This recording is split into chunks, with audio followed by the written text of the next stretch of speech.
everyone. Welcome to the Centre Wellington and the Halton Hills Chamber of Commerce federal debate for our upcoming election.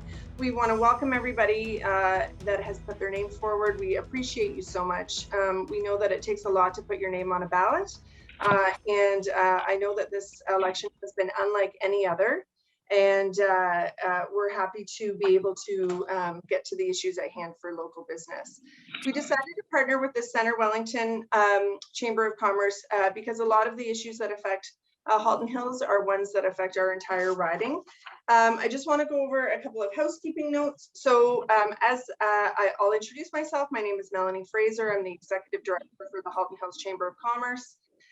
We are asking everybody to be patient with us today, as this is our first time doing a Zoom debate. And I'm sure there might be bumps in the road as we witnessed today, but we want to give our candidates an opportunity to talk to us. I do want to talk about etiquette. It's very important that we all stay muted. So if you are not one of the speakers, please make sure to mute your camera or mute your microphone. This will be recorded for your TV and will be shown in Fergus and also in Milton, Halton Hills. So with that being said, I do also want to let you know that we have a number of chamber staff on here, and if for whatever reason you haven't muted, or if there's any disruptive behavior, we will be sending, we'll mute you, and then we'll send a message asking you to just be more careful in the future. And then worst case scenario, we'll have people remove you from the meeting. We don't think we'll get to that, but we just wanted to cover that. And then if you do have any questions, please put them in the chat, and Sally Litchfield from Centre Wellington Chamber of Commerce will be monitoring those and making sure that we are covering all questions. Any questions that we don't get to today, we will definitely forward to our candidates and then ask them to follow up with you or to follow up with us. So with that being said, I believe we sent out the rules and regulations yesterday. Just to go over briefly, each candidate in speaking order will be given 3 minutes to have their opening remarks. We will then go to our questions. Each candidate will be given 2 minutes for each question. Sally's going to hold up a red sign. So I'm just going to mute you really quickly there for a minute. Sorry, thanks. So Sally, you'll hold up a red sign when there's when you're nearing your 2 minutes. And then if you go past the 2 minutes, we will mute you and move on to the next candidate. And then as we get to the end of the questions, we will give each candidate 2 minutes for closing remarks. So enjoy our time today. Thanks so much, everyone. We're going to start the meeting right now. So I'd like to introduce Syl Carle from the People's Party of Canada for your 3-minute opening remarks. Yes, good morning, everyone. Like Melanie said, I'm Syl Carle. I'm from the People's Party of Canada. Our leader is Maxime Bernier. Just about the 3-year-old party now. We stand for freedom of choice when it comes to vaccination. Our policies are based on 4 pillars: personal responsibility, fairness, freedom, and respect. Every one of our policies are based on those 4 core principles. I'd like to open the meeting today with something is wrong. Small business owners are the backbone of our economy. Small business owners sense something is wrong. When the leaders of the local organization that these owners themselves financially sustain embrace and amplify unelected bureaucrats' tyrannical message, small businesses know something is wrong.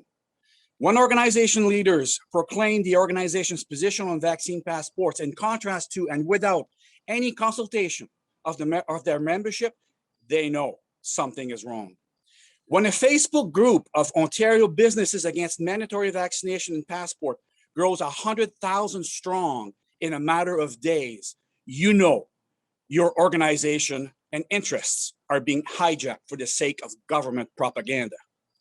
Indeed, fellow business owners, your instincts are correct. Something is very wrong. I attend to you as your representative. I stand here to speak truth because no one else will.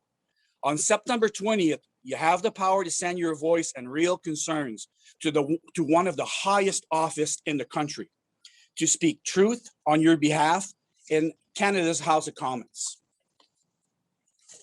Enable me to be the agent of change for the riding. Enable me to be your agent of freedom. Vote yourselves a voice in Ottawa. Okay, thank you so much, Syl. Our next speaker will be Melanie Lang from the Liberal Party of Canada. Thank you. Good morning, everyone. Thank you, everyone, for joining us, and thank you to the Halton Hills and Centre Wellington Chambers of Commerce for bringing us all together. My name is Melanie Lang. My husband, Paul, and I, and our daughters, Hannah and Beth, have lived in Fergus for more than 15 years. I'm an entrepreneur, an academic professional, and community volunteer. I was a board member with the Guelph Chamber of Commerce for more than 7 years, including board chair. So being here this morning, it already feels very familiar. But I know the last 18 months have not been business as usual. COVID-19 has had a significant blow to our economy, and the federal government stepped up to support those affected. We protected more than 5 million jobs with the Canada Emergency Wage Subsidy. We supported small businesses with up to $60,000 in partially forgivable interest-free loans, along with support for rehiring. We helped more than 150,000 businesses, charities, nonprofits, and other groups afford rent, mortgages, and other expenses. In all, 8 out of every $10 spent fighting the pandemic came from the federal government. It's been worth it. Canada's recovery is among the best in the world. While I was on the board at the Guelph Chamber of Commerce, we saw the difference it made among our members. We do know that the pandemic isn't over. So we will be extending the Canada Recovery Hiring Program to March 31st. And the tourism industry will continue to receive rent and wage support up to 75% through the winter. COVID-19 shone a light on the gaps in our society that predated the pandemic. Broadband access, for example, has been shown to be a critical need, not a luxury, and we'll continue to push to extend it to every home in our riding. We also have a strategy for boosting rural communities' access to healthcare and medical professionals, and $10 a day childcare will allow more women to enter the workforce. We also have to account for the impacts of climate change in our communities, and the Liberal Party will be a willing partner in building modern, low-carbon infrastructure. Recent federal investments in this riding have included $1.4 million for stormwater and water quality projects, as well as active and accessible transit.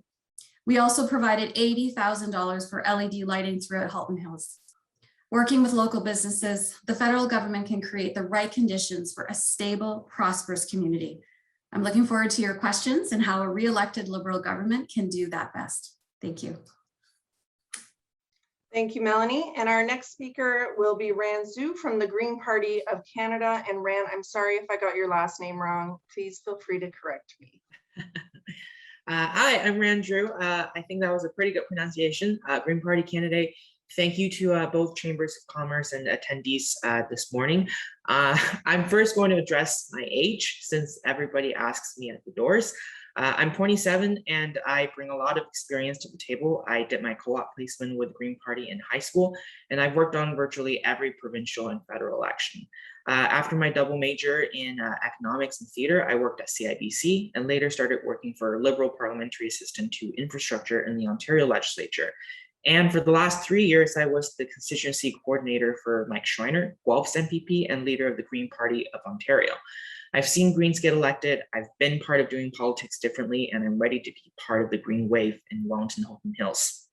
Through my work at Mike Schreiner's office, I have seen that our businesses have not been supported well by our provincial and federal government during the pandemic.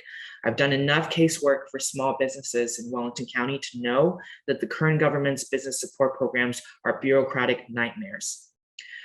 To those that say I'm an anomaly in politics, I'm not. In fact, I'm not young enough. We need more young people to represent young Canadians. The past few years have shown us that small businesses are the backbone of our economy. And at the same time, the economy is the climate, and the climate clearly needs our help. I had the courage to put my name forward because climate change is here, and we need to take bold action to combat it. We need to challenge the political status quo to protect the planet I'll be living in, our children will be living in the next 20, 40, 60 years. The environment is our party's anchor, and it goes hand in hand with the economy, with small business owners, with housing, and our children and seniors. So in addition to my party's platform, I'm running on 3 pillars: climate, which I've talked about. My other 2 pillars are affordable housing and real advocacy. I hope to discuss my pillars and the Greens policies in further detail in the questions that will follow today. Thank you so much. Thank you. And we will move on now to Michael Chong, our candidate from the Conservative Party of Canada. Well, thanks, Melanie. Great to see everyone today on the Zoom chat. I'd like to thank the Halton Hills and Center Wellington Chambers for organizing this event. And I'd like to thank both chambers for all the work that they've done in the last year and a half and keeping you as members in touch with the various orders of government as we've all worked together to get through this pandemic. There's no doubt that it's been a difficult year and a half for the local business community, particularly for small businesses on the main streets of our local communities in places like Georgetown and Acton and places like Fergus and Elora. This election is a chance for you to have a say. It's a choice between our current track or a comprehensive Conservative plan to deliver jobs for all Canadians and restore public finances, a plan that will tackle our high levels of debt and unemployment. This election, ask yourself, who will create jobs and get Canada's economy back on track? Who do you trust to get Canada out of the economic recession of last year and the contraction of last quarter? Conservatives have a plan to secure the future, restore competence, transparency, and accountability to government, and ensure that Canada is never again unprepared for a crisis. Our plan, which we are calling Canada's Recovery Plan, is a plan to secure jobs, health, and Canada's economic future. Our plan will recover 1 million jobs lost during the pandemic within 1 year and secure our economy by balancing the budget over the next decade. Our plan will take immediate action to help the hardest hit sectors, including helping those, such as women and young Canadians, who have suffered the most. Our plan includes rebuilding Main Street by assisting small business and providing incentives to invest, rebuild, and start new businesses. Our leader, Aaron O'Toole, is from Southern Ontario, so he understands our region of Canada. He grew up in Bowmanville in Durham region. His dad worked for GM in Oshawa for over 30 years. Both his mother, who passed away, and his stepmother were school teachers. This election is about how we get Canada back on its feet and rebuild our economy, our jobs, and our way of life. I look forward to your questions, and thank you very much for coming out this morning. Thank you, Michael. And our last speaker today is representing the Ndp candidate, Noor Jahangir, from her campaign, Thomas Redman. Thank you, Melanie. Good morning, everyone. On behalf of Noor Jahangir and myself, I would first like to thank both chambers and attendees for bringing us all here today. Noor was unable to attend this debate, so she has asked me to be her representative. I am Thomas Redman, the issue and policy advisor for the campaign, and I will be representing Noor Jahangir, your NDP candidate. On September 20th, Canadians across the country have a choice between voting for parties that have failed to deliver on promise after promise, time and again, or voting for Jagmeet Singh and the New Democratic Party, who are fighting for you. On September 20th, you can make the better choice. All over the country, families are seriously concerned about the climate crisis, about the health care of our loved ones, about jobs, and about the public services that everyone relies upon. We've seen throughout the past 18 months that Canada is a resilient nation that can confront any challenge when we have to, when we choose to, and when we come together. But the past 18 months have also shown us that, thanks to decisions made by the Liberal and Conservative governments, many of the supports that Canadians rely on just weren't there when we needed them most. To get different results, we must make different choices. What we need right now is the courage to act together. And that is exactly what New Democrats offer to Canadians, and exactly what Noor Jahangir offers to the people of Wellington, Halton Hills. We can make life more affordable for everyday people by investing in healthcare, affordable housing, pharmacare, and childcare. We can build an economy that works better for more people by providing quality, affordable childcare when you need it. Making employment insurance work for you, ensuring more accessible job training and lifelong learning for all, by supporting small businesses, protecting family budgets, and by forcing big corporations and big polluters to start paying what they owe. We have a detailed plan to combat the climate crisis that will create good jobs in a green economy. And we will undertake the important work of reconciliation in good faith and in true and equal partnership with Indigenous communities across the country. Noor understands how important solving these issues is. Noor knows how important these issues are to the people of Wellington, Halton Hills. And I hope that today I will have the opportunity to expand on these commitments. Thank you. Okay, thank you so much, Thomas. I do want to start with the questions. I do want to remind the candidates that you have 2 minutes to answer. So we will start with the People's Party of Canada, Syl Carle. Our question is, pandemic recovery is far from over.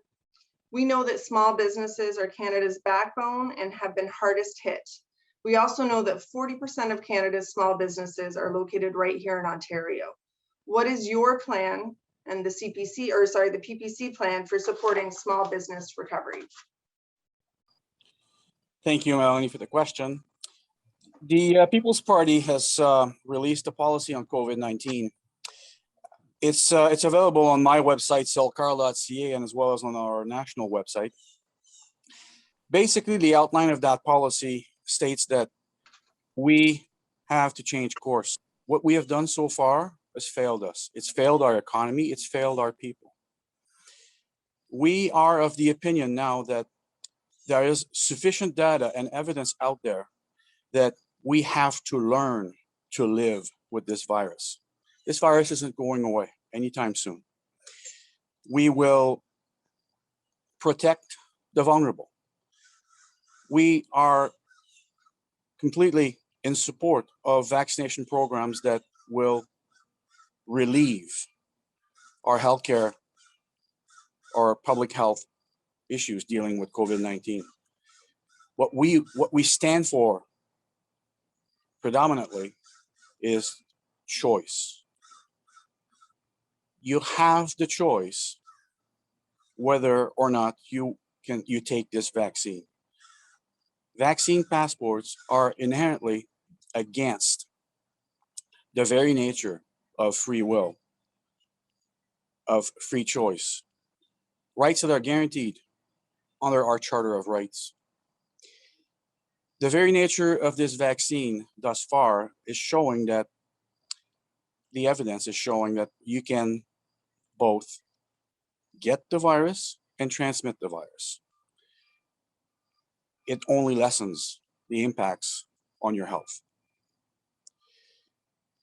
Our plan includes reopening the economy while protecting the vulnerable, returning to normal. We are not accepting this new normal. We want our old Canada back, and we will enact policies in Parliament to push Canada in that direction. We will. Sorry, Syl, your time was up. I'm going to forward that on to our Liberal candidate, Melanie Lang, answering the same question, please. Certainly, thank you. So I think we can all agree our #1 priority is ensuring that we finish the fight against COVID-19. And that does include those who are able to, that they be vaccinated so that we can safely and securely open up fully to the extent that we can. Businesses, the economy, people's ability to travel freely. So that certainly is a core commitment that we need to do. What we have seen, what we know of the virus is that it's going to continue to adapt, to mutate. And if we don't reach a maximum vaccination point within our population, that mutation is going to continue. And so we do need to get ahead of that. And so that is number one. Beyond that, as far as recovering from the effects of it, I would also like to highlight the fact that the government, no one saw this coming, and the government stepped up and responded as best and as fast as it could, and invested in Canadians to ensure that Canadians felt protected and heard by their government. Going forward, what we recognize is some of the highlights of the gaps that were shown throughout this time. So putting into place measures like $10 a day childcare to support the re-entry into the workforce for many of the women who needed to step away from their professional roles in order to accommodate the burden of childcare. This also actually benefits and applies to grandparents. As we know, grandparents also have had to step up and relieve a lot of the childcare in that regard. We also have a plan to strengthen Canada's universal healthcare to help support the backlog of surgeries that we saw. There will continue also to be an effort to make home ownership a reality. That is another issue that we saw pop up as more and more people reevaluated their living situation. Sorry, Melanie. So I'm going to recommend the candidates, if you can, why don't you pin Sally so that you can see her red card? And Sally, maybe you can also use a sound so that they can hear you as well, because I know there's a lot of people on this call. So we're going to move on to the Green Party. Ranzu, the same question, please. Okay, I'll tell a quick story first about working at Mike's office. There was a small business in Guelph that was applying to the Canada Emergency Rent Subsidy, the CERS program, and they are falling through the cracks because the eligibility of the program states that you need to see a decrease in sales from 2019 to 2020 to be eligible for the program. And for a business for them that just opened in late 2019, they're not eligible. So they emailed their NP. It took a long time for him to get back to him, and they had to get to our office for advocacy support. We try to get them to get in contact with Mary Ning, who's the small business minister. And it took months and months for them to even get a meeting or to get any sort of reply on if there's going to be an appeal process to get them to qualify for the CRS program. And time again during the pandemic, I have heard these cases from small businesses in the county. Why are we putting these small businesses through these bureaucratic nightmare when they should be focused on recovering and helping our economy? We know that these programs are not benefiting small businesses to the extent that they're designed for. We know that they are the backbone of our economy. The Green Party wants to create more employment in the private sector than the big corporations. We want to create good, stable jobs. We want to offer competitive wages and benefits, and small businesses is doing that for us. Because small businesses are small, they're nimble in adapting to changing global markets. Best of all, their success stays local in our county. They circulate dollars in regional economy 15 seconds. and improve communities around us. The COVID-19 pandemic restrictions significantly impacted small businesses, leading to business closures. So a green government will extend wage and rent subsidies until the COVID-19 pandemic restrictions are lifted. We're going to hold the small business tax rate at no more than 9%. If I have a few more seconds, we're going to reduce the paperwork. Okay, sorry. Thanks, Ram. All right. And oh, sorry. And our next speaker will be Michael Chong from the Conservative Party of Canada. Thanks, Melanie. It's a very good question. This election is really about, who do you trust to recover Canada from the economic fallout of the pandemic? Who do you trust to recover our economy from the devastating recession of last year and the contraction of last quarter? We have a plan. It's called Canada's Recovery Plan. It's a comprehensive plan to restore the jobs that have been lost, to restore the growth that has been lost, and to put Canada back on a long-term track for jobs and prosperity. There's a whole bunch of elements in the plan, but I'll highlight 4 of them that may be of interest to your members in the chamber, many of them small businesses. The first, one of the 4 parts of our plan is the Canada Job Search Plan, which will pay up to 50% of the salary of net new hires for 6 months following the end of the emergency benefits. The second part of our small business plan is the Dine and Discover program. So many restaurants and bars have been devastated by the pandemic. And so we'll provide a 50% rebate for food and non-alcoholic drinks purchased for dine-in from Monday to Wednesday for 1 month once it's safe to do so. We think that this will pump a nearly $1 billion into the sector. The third thing we're proposing is a Main Street business loan that will provide loans of up to $200,000 to small business. And finally, we're proposing a Rebuild Main Street tax credit. This tax credit would provide a 25% tax credit on amounts of up to $100,000 that Canadians personally invest in small businesses over the next 2 years. So that's some of the many things we are proposing to restore our economy and restore our way of life. Thank you for the question. Thank you, Michael. Thomas, do you have some comments from the NDP? Yes, thank you. The pandemic has clearly been a challenge to all Canadians. We need a prime minister who stops protecting big corporations and billionaires and fights for people instead. The toll taken on Canadians by the pandemic is immeasurable, and we're ready for it to be done and to have a future that we can look forward to. Canadian billionaires are $78 billion richer since the first lockdown in 2020, and that figure is still going up. They're making big money while people are struggling to get by. In the pandemic, Trudeau had to be forced by the NDP to provide people with any real support. He refused to ask the wealthy to help out while asking workers to do less and less every day. Building up our communities with investments in affordable and energy efficient housing, transportation, and energy infrastructure is one part of our plan to create over 1 million additional good new jobs. We want to support Canadian small businesses. We know how hard small businesses have been hit by this pandemic. Thank you. Thanks, Thomas.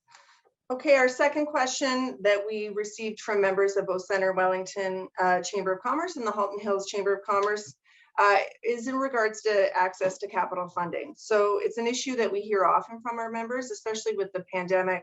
A lot of the loans that had to be secured were either personally secured, and we know that coming out of the pandemic that many businesses are struggling having access to that funding. So can you share with us what your party's plan would be to alleviate this burden for small business? Sorry, and the first person that we're going to go to will be Melanie Lang from the Liberal Party.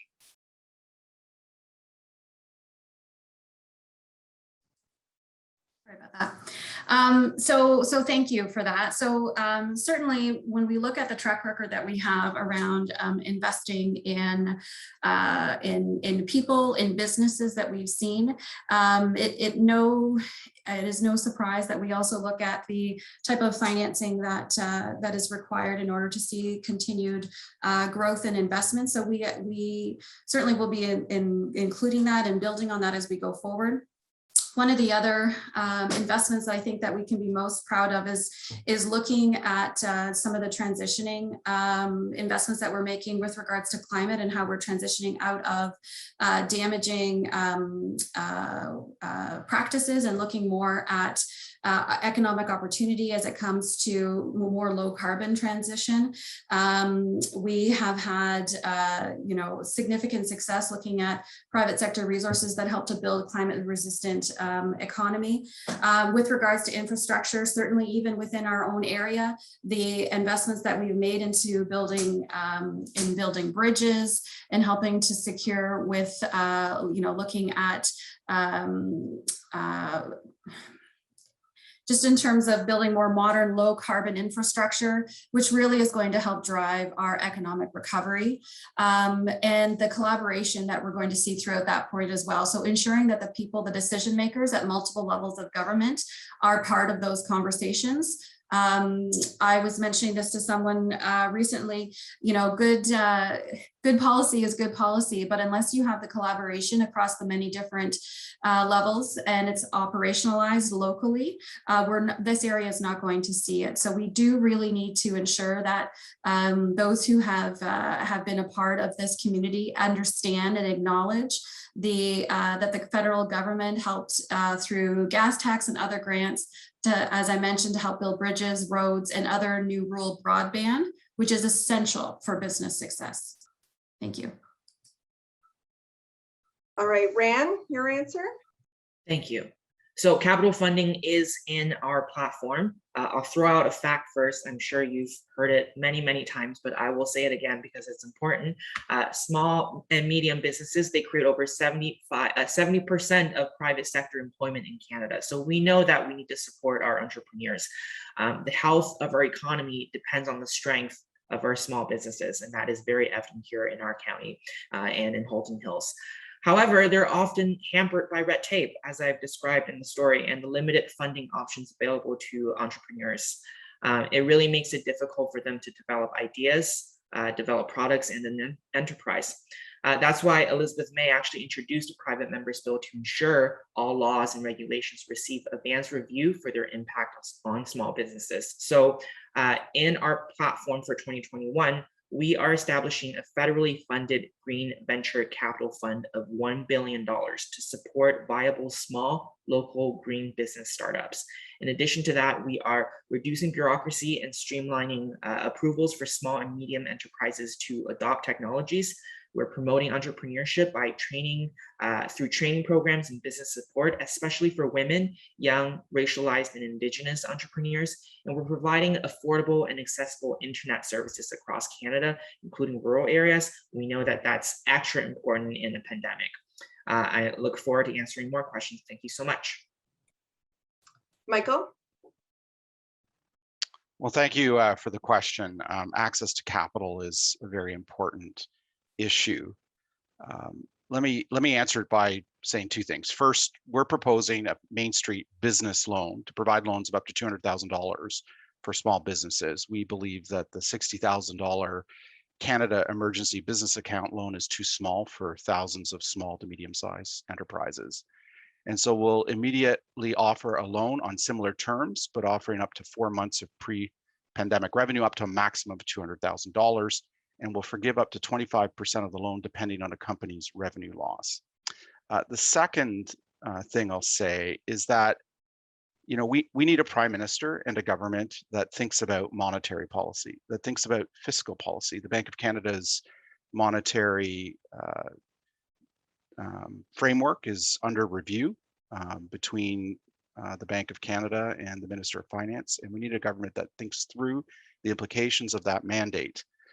I think it's clear that there is a distortion in our marketplace. There's been a mispricing of risk, a misallocation of capital that's been going on for some time now, and we all see what's going on with the stock markets and the bond markets. And so, it's a problem in our country when a young couple with virtually no credit history can get an $800,000 loan or mortgage to buy a house, but a small business that employs dozens of people cannot get an $800,000 line of credit in order to expand their business. And so as part of the reviews that are taking place on fiscal and monetary policy in Canada, we need a government that understands that dynamic and responds accordingly. Thank you for the question. Thank you. And Thomas, on behalf of the NDP. Thank you. Liberals and Conservatives have built an economy that's working for the very richest, but it fails the rest of us. People are working harder than ever, but feel like it's impossible to get ahead, and the pandemic has only made things worse. It isn't just about finances. It's about long hours, working multiple jobs, less time with family and friends, and high levels of stress. The Liberals offered Canadians the bare minimum of support while giving their rich friends a free ride. Now they're already clawing back support from Canadians who are looking for work, sick, or looking for providing care for their children, even though the pandemic isn't over and we're into our fourth wave. Jagmeet Singh and the NDP will rebuild our economy and support ordinary Canadians by implementing a wealth tax and excess profit tax to ensure that the rich pay their fair share. Investing the revenue from those taxes in services that Canadians need and deserve, like pharmacare, affordable housing, and childcare. We want to create 1 million good green jobs that help rebuild local economies and create green infrastructure. The fact that almost half of Canadian families are living paycheck to paycheck, while the wealthiest Canadians have grown their income during the pandemic, is simply unacceptable. It's time to help small businesses, and the time for that action is now. And so, Thank you for the question. Michael mentioned that there has been a misinterpretation of risk in the marketplace. Of course there has been. Government is acting as if they know your business better than you do. We believe in small governments. Federal loans are already in place. There's $60,000 with $20,000 that's forgivable. That's already in place. Those are Band-Aid solutions. We are going to offer loan guarantees for in the interim, just to get things going again. But in the midterm, we have to review how our economy works. We need to bring back fairness into our economy. We have to localize our economy once more. We have exported good paying jobs to low wage, bordering on slave labor markets for the benefit of who? The wealthy, the extreme wealthy. Those jobs need to come back to Canada so that our children and our grandchildren can have good paying job. We need to realize as a society that not everyone can be a doctor or a lawyer. We need blue collar jobs to remain in Canada. So we will have to engage into a comprehensive review of our free trade agreement with the United States and also explore trade agreements with other countries in the world, taking into account wages to continue on exploiting slave wages out of the poorest countries of the world is not a way to run an economy. thank you, Syl.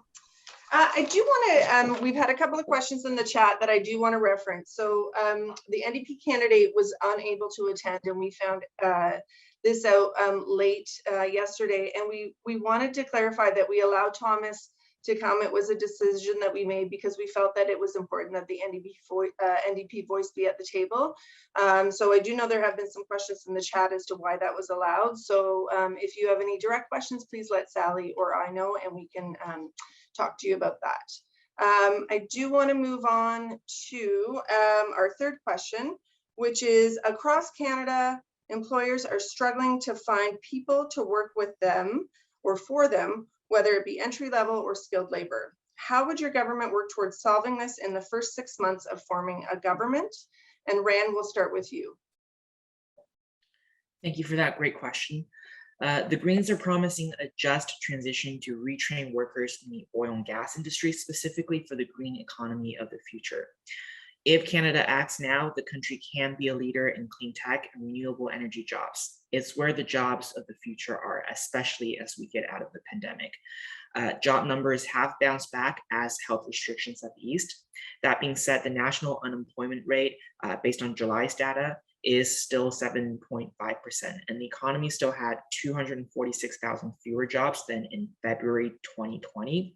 So the Green Party is promising to create a baseline of 1 million jobs through direct support to businesses to spark hiring and by investing in massive green infrastructure projects. A lot of these projects will be created as vaccination rates rise, case levels drop, and normal economic activity resumes. And I look forward to being an advocate for that if I'm elected. Thank you so much. Thank you, Rand. And we'll move to Michael now. Well, thank you for the question. It's an important one. I've heard from many businesses in our local community about the difficulty in hiring workers. And so I guess I can say two things in response to that. We believe that we need to transition from the emergency programs that are currently in place to recover our economy and to get back to normal. We need to restore the jobs that have been lost. We need to restore the economic growth that has been lost and get back to normal. And so our plan does exactly that. It proposes to create 1 million new jobs over the next several years, provide a number of incentives for employers to hire and incentives for people to go to work.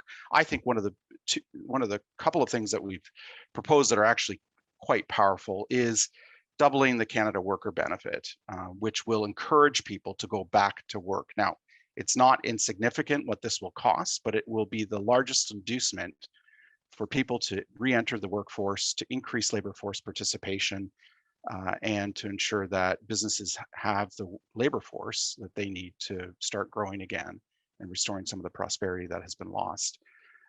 We've got other measures such as doubling up the apprenticeship job creation tax credit for the following 3 years in order to help create more places for apprentices, because there's so many shortages, particularly in skilled trades and sectors like construction, energy, and many other industries that have faced chronic labor shortages for some time. So those are some of the measures that we're proposing in response to the very real concerns we've heard from small to medium-sized businesses as well as large corporations about the shortages that they are facing in retaining and hiring workers. Thank you for the question. Thank you, Michael. And we'll take it to the NDP campaign now. Thank you for the very important question. Look, we have real solutions to create jobs and to make life better for workers across the country. Instead of supporting workers or creating jobs, Justin Trudeau is cutting supports for Canadians who are looking for work while the pandemic is entering its fourth wave. We have a plan, as I've mentioned before, to create over 1 million additional good new jobs. We want to build up our communities with investment in affordable and energy efficient housing and transportation. We want to make products that people want and need here, including critical PPE, vaccines, zero emission cars, and clean tech. Creating those good jobs for the people who care for our loved ones, expand childcare, boost wages and working conditions for long-term workers. Supporting Canada's small business means allowing them the opportunity to succeed. Justin Trudeau allowed wealthy CEOs to pay themselves big bonuses with a wage subsidy that was supposed to be for ordinary workers. Everybody wins when we deliver better public services that all Canadians can rely on. Families know that, and so do businesses. Thank you. Syl, you're up next. Thank you for the question. Our COVID-19 policy deals with this. Reopening the economy is what's needed to gain or return those jobs to the people. Michael mentioned that in the next little while, if he was elected, his government would create 1 million jobs. It's part of the problem with governments. They don't create jobs. You do. Governments need to get out of your way. And this is exactly what we are going to do.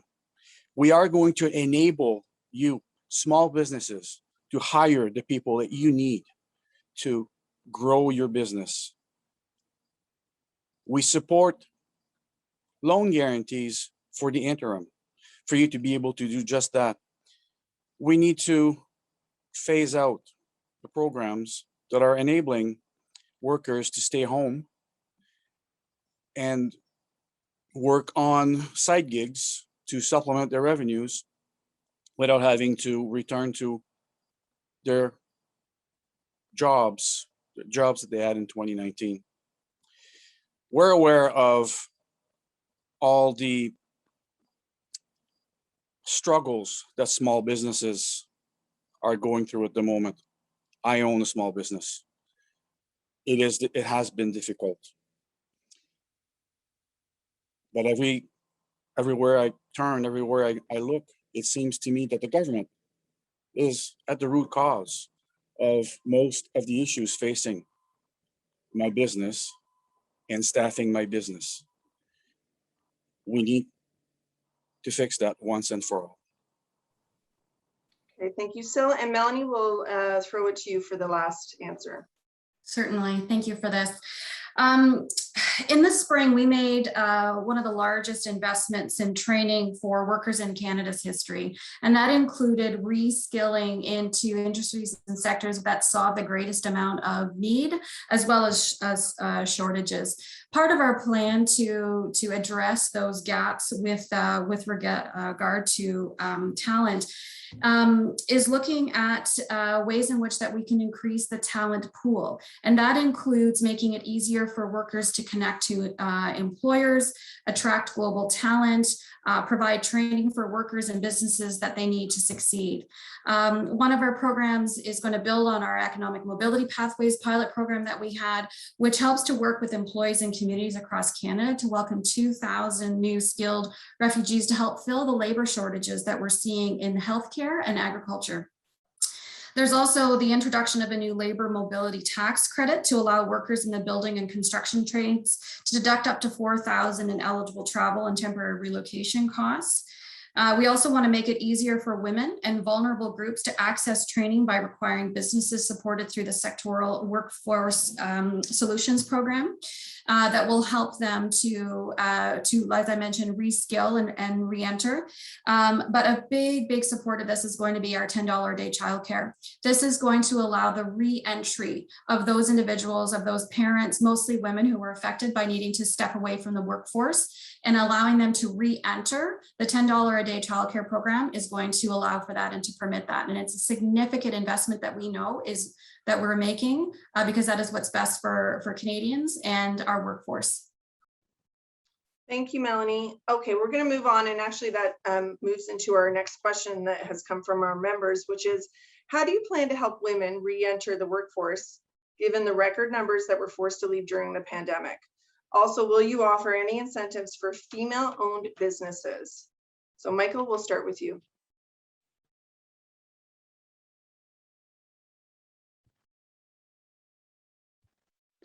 Thank you for the question. We think that it's a great question. Young people and women in particular have been hard hit by the fallout from the pandemic. And so we need to do more to create opportunities for women to re-enter the workforce. And so we're proposing to help women, new Canadians, younger people enter the workforce by doubling the apprenticeship job creation tax credit over the next 3 years, as I've previously mentioned. We'll invest some $250 million over the next 2 years to create the Canada Job Training Fund.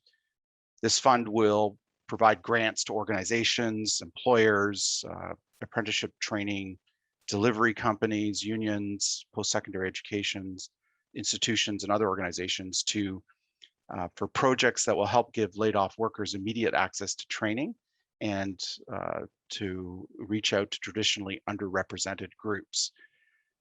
So those are some of the things that we are proposing to help create opportunity, particularly for women, for younger people, for new Canadians that have been so hard hit by the pandemic.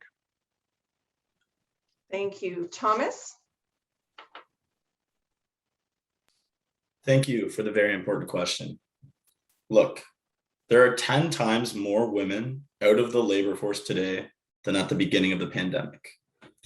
As I said before, Canadians are working harder than ever. We've seen how hard our frontline workers have had to work during this pandemic, but they keep seeing prices go up while their wages simply can't keep up. For 6 long years, the Liberal government has left workers to cope with wages that aren't keeping up with inflation, all while they give handouts to their billionaire corporate friends. We want to help working people. 1 in 5 low-wage jobs disappeared during the pandemic. We seek to fix this by implementing the federal minimum wage immediately, increasing it to $20 an hour over our first mandate and indexing it to the cost of living. We immediately want to put into place 10 paid sick days for workers in federal jurisdiction and fixing the Canada Recovery Sickness Benefit until all workers in Canada have paid sick leave. We want to help women by improving services like affordable childcare, universal pharmacare, and affordable houses to make your wages go further. Thank you. Thank you, Thomas. And Syl, you'll be next. Thank you for the question. I much prefer speaking of stay-at-home parents. Those have been affected, absolutely. Men or women having to stay home to provide childcare for their children have been affected more so than any other worker in the workforce. Michael was talking about how they would support laid off workers. I would really like to find out if this kind of support will be afforded to a woman professor who was fired from her job yesterday because she refused a medical procedure imposed upon her body without her consent. Will she qualify for your support, given that this is the reason why she was fired wasn't for gross incompetence? She was fired because of your policies, your vaccine mandates, which will turn into mandatory vaccination, coerced vaccination, blackmail vaccination. Will these people be covered? We've seen recently in a newspaper article in the Toronto Star that our society is moving towards a very hateful view of those who do not support mandatory vaccination. Some comments are even suggesting that these people, these unvaccinated people, shouldn't even receive healthcare. Will these people's jobs be protected? It's easy for the establishment parties to stand up here and offer you these grand policies. Time, Syl. Syl, sorry, it's time. Melanie, can you answer the question regarding women re-entering the workforce? Happily, thank you for that. This is a question and a topic that is very near and dear to me. When I started out, when we started growing our family, childcare certainly was a huge emotional and mental burden for us. So that is why I'm so excited to now be able to offer this to families more broadly. And I would say our approach to recovery is also looking at fairness across and equity and diversity, and allowing more women to re-enter the workforce. Providing those opportunities is certainly part of that. We created the Task Force on Women in the Economy to address issues around equality in the wake of the pandemic.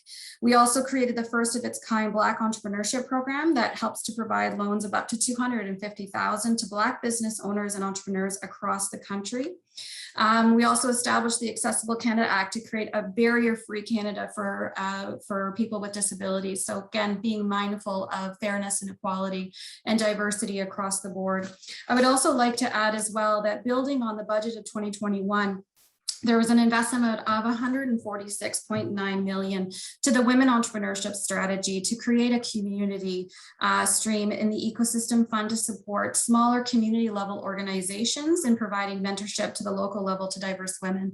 I can speak from experience, having worked the number of years that I did running an innovation and entrepreneurship center at the University of Guelph, my volunteer work through the Chamber, community foundations, the grassroots, localized, small and medium-sized businesses, runs predominantly by women. There was a gap in funding opportunities for those, and so mentoring and coaching those women through that process. And so happily to see that there's funding available for now to help close that gap. Great, Melanie. Sorry, that's time. And Rand, you're final on this question. Thank you so much for this important question. I first want to address the $10 a day childcare plan a little bit because it impacts a lot of women. What I've been hearing a lot through knocking on doors and working at Mike Schreiner's office during the pandemic is really the scarcity of childcare spaces. The $10 a day childcare plan, the current federal government is announcing across Canada, which I will be corrected if I'm wrong, the federal government hasn't made that deal with Ontario specifically yet. In my opinion, it doesn't address the wait list issue facing mothers who want to return to work. as they vie to access the limited quality care options. Many are on wait lists. If they're not on wait lists, they're not in that childcare space at all. We need real investments on childcare infrastructure in our communities to address the accessibility challenges first. So if we build it, people will come. I'm ready to advocate for that for all the great women in my life and in the community. And the Green Party does mention women many, many times in our platform.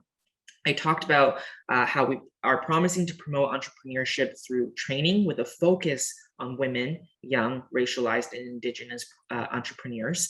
In addition to that, with the NSERC, which is the Natural Sciences and Engineering Research Council, we're supporting NSERC's framework on equity, diversity, and inclusion to scientific research across all federal grant funding programs, and committing to strengthening Canadian scientific and engineering communities to include the full participation of women, as well as visible minority groups and Indigenous peoples. In addition to that, we want to promote entrepreneurship, training, and business support for women. Sorry, at that time or just a time warning? 10 seconds. Okay. And in terms of transportation, we're also reducing pollution. We want to measure response to the findings of the inquiry into missing and murdered Indigenous women and girls. If we don't address the root cause of the risk. Sorry, Ran. Oh, sorry. I thought I got muted. Sorry. Yeah, that's okay. And we've asked all the candidates to let us know how best for people to get in touch with them. And we are collecting questions and emails so that you can follow up with people individually. So on to the next. This is something we hear, we've heard in the chat and we hear from a lot of people is it's regarding affordable housing in Wellington, Halton Hills. So it's a challenging issue for not only residents, but our businesses as well. So our businesses tell us that they can't recruit labor, whether it be unskilled or skilled, because of the challenge with housing prices. So please tell us how your party's policies would address the housing affordability and availability in this riding. How will you ensure that a healthy mix is produced that includes community housing, rental, and home ownership? And Thomas, the NDP, is up first. Thank you. Look, everyone in Canada should have a safe and affordable home. And there is a difference between a house and a home. Too many people are struggling to make ends meet every month, and housing costs keep going up. The Liberal government keeps talking about housing, but for Canadians struggling every month to keep up with rising costs, this is an urgent need that needs to be dealt with now. We've got a plan to invest right now to create 500,000 units of quality, affordable housing across the country. Our plan will create jobs and build the rental, cooperative, and social housing that is so desperately needed.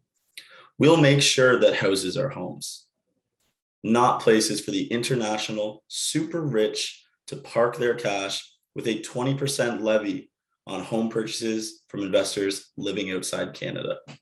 We want to work to ensure that every Canadian has access to a home. Thank you. Syl, you're next. Thank you for the question. I so happen to have been involved in housing development in the riding. And what I'm finding as an experienced developer is, although we at the federal level push for more growth and more immigration, we tend to forget that our municipal councils here are opposed to growth. Halton Hills, for instance, will do everything it can to slow it down. They don't want the growth. There's a big disconnect between who they support at the federal level and who they elect at the municipal level. Fergus is just about the same.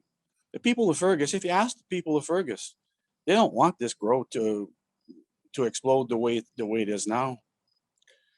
I think it's time for us all to have a really good introspection and find out what it is we want for growth.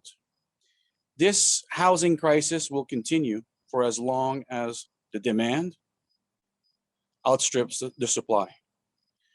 There is no way to fix this other than either increasing the supply or reducing the demand. We have to do one or the other. Governments getting involved in more programs, more funding for more affordability is not the solution. That's what got us to this point. We need to change course. The private sector can supply the housing that we need to bring prices back down to the affordable level. We have to let them build. That's We good, have to Syl. elect municipal councils that will either No, not that's support. fine. I'm Thank you. sorry. All right, Melanie. Thank you. Very excited to share that we actually have a number of programs that we have put in place to address this very important issue. One of them being a next new tax-free home savings account, which will introduce a tax-free first home savings account to allow Canadians under 40 to save up to $40,000 towards their first home, to withdraw it tax-free, and to put that towards their first home purchase, which is a no requirement to repay. So that is combining the features of both the RSP as well as the TFSA, and this plan would allow for more young Canadians to set aside 100% of every dollar that they earn up to the $40,000 to shorten the time it takes to afford a down payment. Other exciting programs that I know will be well received is our new rent to own program. It takes a lot of time to save money to buy a home. Rent is one of the largest household expenses right now. There are a few options for people to leverage rent to allow them to pay towards a new home. And so a re-elected Liberal government will introduce this new program to make it easier for renters to get on the path towards home ownership while renting. It is designed based on 3 principles. The landlord must commit to charging a renter a lower than market rate to help Canadians be able to save for their down payment. The landlord must commit to ownership in a 5-year term or less, and proper safeguards will be put into place to protect the future homeowner. This is to create a stream for current renters and landlords, particularly those in condo settings, to immediately enter the rent-to-own agreement. And in doing so, we are committing to $1 billion in loans and grants to develop and scale up these rent-to-own projects with private, not-for-profit, and co-op partners. So a very exciting time. Also looking at banning blind bidding, as well as taxing vacant properties that are owned by foreign owners. Thank you, Melanie. Rand, you're up next. Thank you. I want to give a special shout out to our region's real estate agents, any of you that are in this call during this difficult time. Thank you for all that you do in finding homes for the members of our communities. So I don't have to tell you how hard it is to find suitable first homes. I had that struggle myself. I rent right now, but not just for young people, for seniors, parents, everyone struggling to pay their rent and mortgage. Having a place to live shouldn't be so difficult. I support expanding the first-time homebuyer incentive, the financing of more nonprofit housing and cooperatives to build and restore quality, energy-efficient housing for seniors, people with special needs, and low-income families.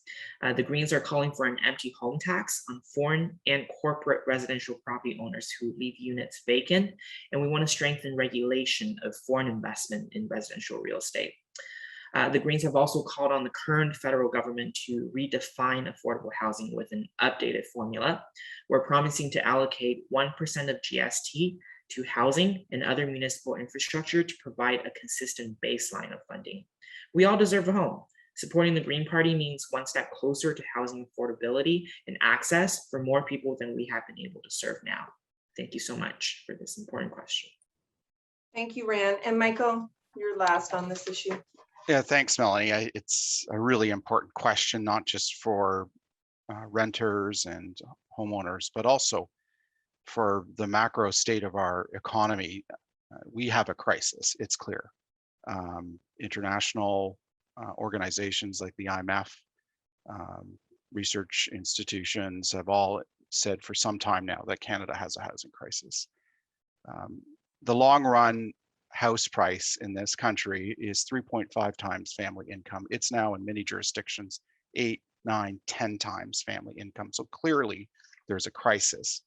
We think part of the crisis has to do with the lack of supply. And so we will work with provinces and municipalities over the next 3 years to help build 1 million new homes, some 333,000 homes a year for each of the next 3 years. We'll do that by leveraging federal infrastructure investments to require cities like Toronto to increase density near federally funded transit. We'll also review the extensive real estate portfolio of the federal government, which is the largest property owner in the country with over 37,000 buildings, and release at least 15% of those buildings for housing. The other two things that we think need to be done is we need to tackle the corruption that is endemic in the industry. Canada has become a world haven for money laundering, and we need to crack down on people who use real estate as a way to launder money, particularly from abroad. And finally, we are proposing to crack down on the inflationary fallout from foreign buyers, from non-resident foreign buyers. And we'll do that by banning foreign investors not living or moving to Canada from buying homes here for a 2-year period, after which we'll review it. Thank you for the question. Thank you, Michael. There are some great questions in the chat, and we will not be able to get to all of them as we're rapidly running out of time. So we did get quite a few questions regarding internet and broadband. It's a big issue, I know, in our more rural parts of the riding. We've heard from our farms, some businesses, tourist destinations that are just hindered in doing business, especially during the pandemic, because they can't connect. So what are you and your party planning to do in the first 2 years of your term to ensure that progress is made, actions are being taken, and that more of Wellington, Halton Hills is connecting? Syl, we'll start with you. Thank you for the question. Indeed, the question has been asked a great number of times via email. The answer lies with the CRTC. CRTC is in the way. Again, government being in the way of more competition. We have to open up the market. This is how we are going to allow competition to reduce pricing. Anything else, any other programs offered by the government will have the opposite effect. This is why we're here. This is why prices are what they are. Their markets are protected by the CRTC and other market controlling measures mandated and enforced by the government. The government needs to open up the market 100% fully. That will organically increase competition and bring prices down. Thank you. Thank you, Syl. Melanie, you're next. Thank you for this. Part of my research that I'm doing with my PhD is actually looking at that relationship or connectivity between urban and rural communities.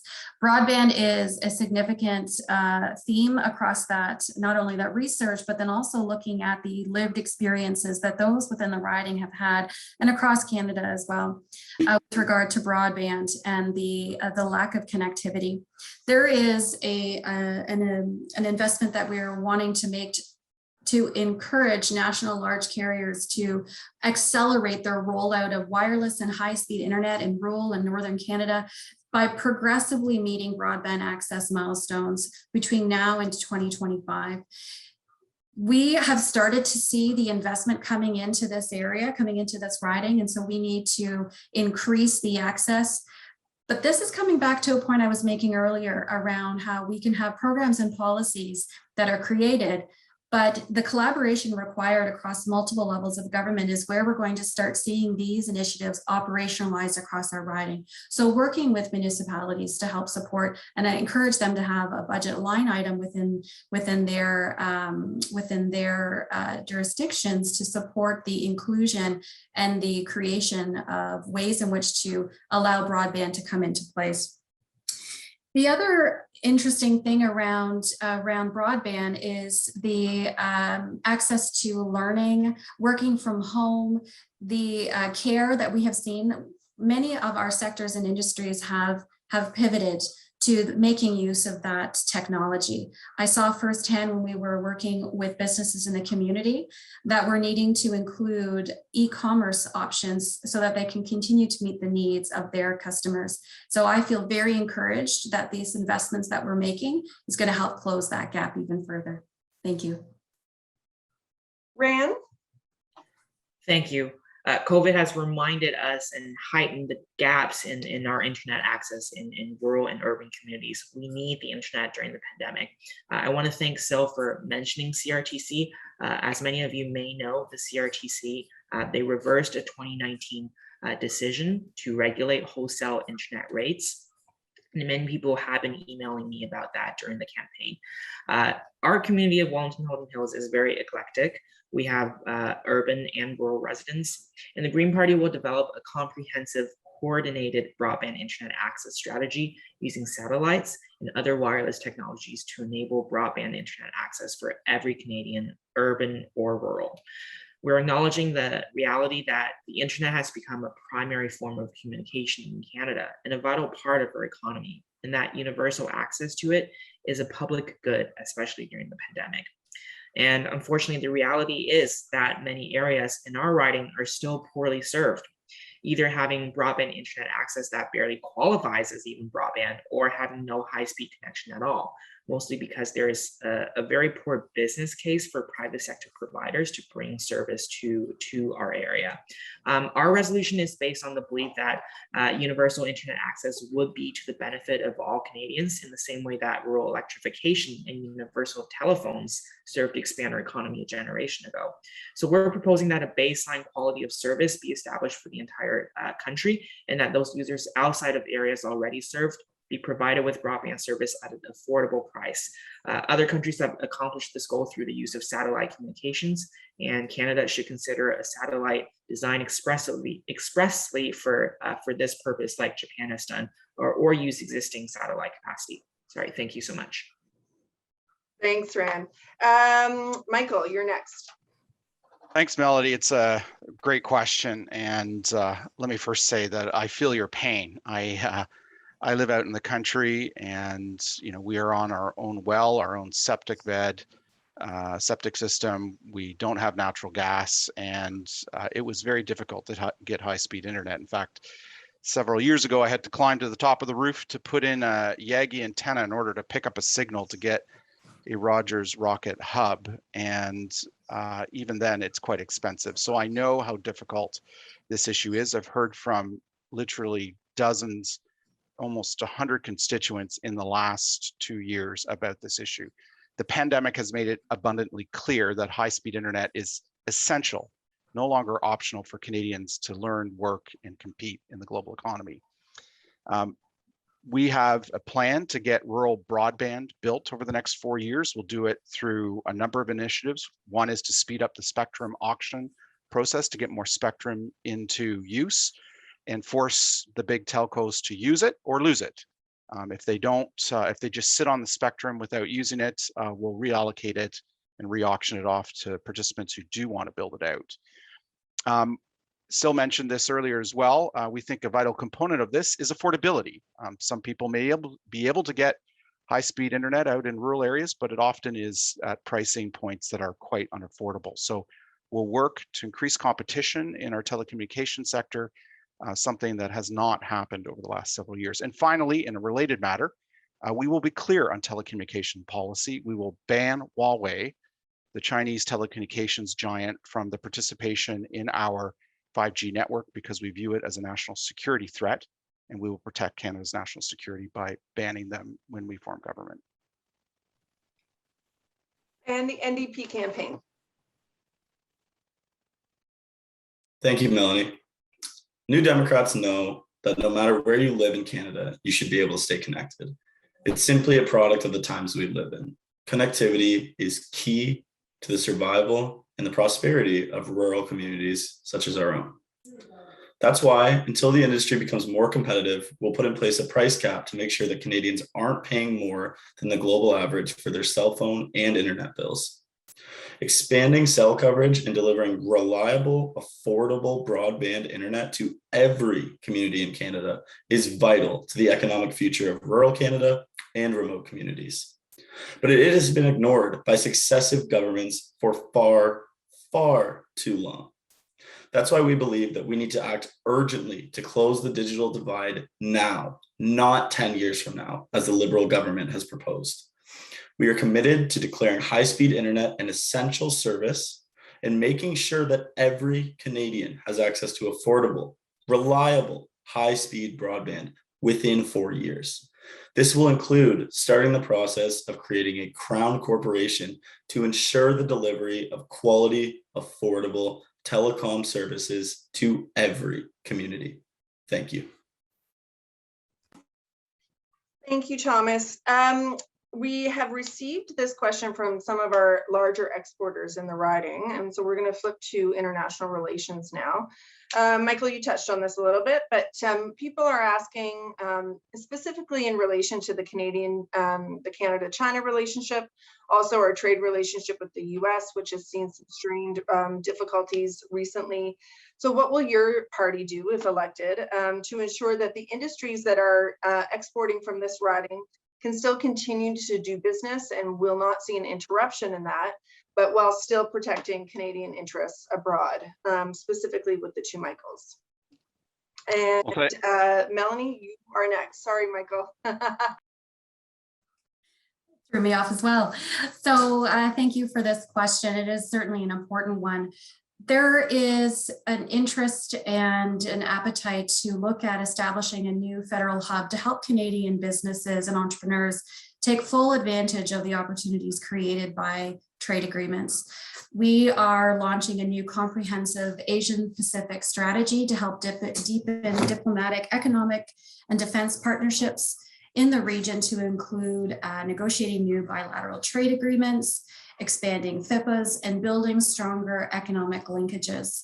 This will be reinforced through economic cooperation, including continuing trade negotiations with the Pacific Alliance and pursuing bilateral trade agreements with key partners. So we understand that there also needs to be an establishment of a digital policy task force, which is comprised of industry experts, academia, and government, to ensure that it is integrated across government and provide additional resources in order to position Canada as a leader within the economy and to help shape our global governments. There is emerging technologies, including respect to privacy. Michael just mentioned that. And we need to ensure that those rights of Canadians and of our future work is protected. And so I'm really excited to see that our implementation of Canada's first digital charter will help reform our laws to protect our personal information as we continue to expand within our global market. And then certainly last but not least, looking at enhancing and expanding Canada's responsible business conduct strategy to ensure that Canadian companies and Crown corporations are upholding the highest environmental and social standards of corporate governance. Thank you. Thanks, Melanie. Rand, you're up next. Thank you for this important question. I first want to acknowledge that I am Chinese. I was born in China, but I am very, very aware of the human rights abuses in China, and I condemn it. As a gay man, I feel much, much safer in Canada, and I feel so blessed to be afforded the privilege of being in Canada. The Green Party and I are both very aggressive when it comes to condemning China in the human rights abuses. So the Green Party has actually called for Parliament to relocate the 2022 Winter Olympics away from Beijing. We believe it would be the first step, and we're the first party to call for such a relocation. In terms of the two Michaels, I also want to first remind everyone that Robert Schellenberg, originally sentenced to 15 years in prison, he's been condemned to death. So I want to send my thoughts to his family as well. Annamie Paul has said that there is no doubt that the severity of both these sentences are continuing to be influenced by political considerations. It is retaliation, and I am not opposed to economic sanctions against China at all. Okay, thank you, Rand. Michael, I saw you chomping at the bit for this, so I will let you in now. Well, thank you, Melanie. It's an important question. I think the pandemic has laid bare some harsh realities. The reality is that China has demonstrated during the pandemic its unwillingness to cooperate with the rules-based international order, with countries like Canada, with other democracies around the world. Its refusal to cooperate on a range of measures, such as the investigation by the World Health Organization, its hoarding of PPE, its politics with the CanSino vaccine, all demonstrate that we no longer can rely on governments like the one in Beijing to trade with. And so while China is an integrated part of the global economy and will be for the future, we have to more closely align with our democratic partners and allies in trade. And there is no trade relationship more important than that between Canada and the United States. And what the USMCA negotiations demonstrated is that our relationship with the United States has faltered in recent years. We no longer have the kind of special relationship we once had. Increasingly, Mexico carries the same weight as Canada on the border issues, on trade issues, and the like. And so we need to redouble our efforts to strengthen trade and investment between like-minded democracies like the United States, like democracies in the European Union, like Australia, like the United Kingdom. And that is exactly what a conservative government would do. Thank you, Michael. Thomas, on behalf of the Ndp campaign. Thank you, Melanie. Look, from steel mills and auto plants to farms and high-tech companies and everything in between, Canadian industries power our economy and sustain the jobs that families across the country rely on. But for too long, Liberal and Conservative governments have ignored the need to support Canadian industry, trading away advantages in trade deals and failing to invest in the targeted support that our industries need to thrive. As the global economy slowly bounces back from the pandemic, we have a critical opportunity. If we make the right choices now, we can make Canada an even better place to invest, protect, and create good jobs for the future. And we can make Canadian industry a global leader as market needs evolve. New Democrats are committed to putting Canadian workers at the center of a robust strategy to drive innovation and boost competitiveness now and into the future. And as we recover and grow our clean energy economy, we'll protect and create good jobs for families today and families of tomorrow. Thank you. Thank you. Syl, you're last on this issue. Thank you for the question. For those who are following politics and have followed the debates of recent years, I'd like to remind you that in 2019, I uttered those words: China is not our friend. It's unfortunate that those words are echoing in my head now to haunt me. I was right. Michael has finally given their position on Huawei, and we echo that. We will ban Huawei out of Canada unequivocally. They are still holding our two Michaels. This will end with the People's Party of Canada government. Michael mentioned policies that his government have put into place dealing with international trade. The unfortunate thing is he was in that government, in the Harper government, when the FIPA agreement was drafted and enacted. FIPA will be in the way of any sort of trade restriction with China. The outcomes would be very grave for Canada if we don't take measured action and warranted action against China. We, of course, have to explore different avenues to export our products. But more importantly, we have to transform our products locally with good paying jobs for everyone.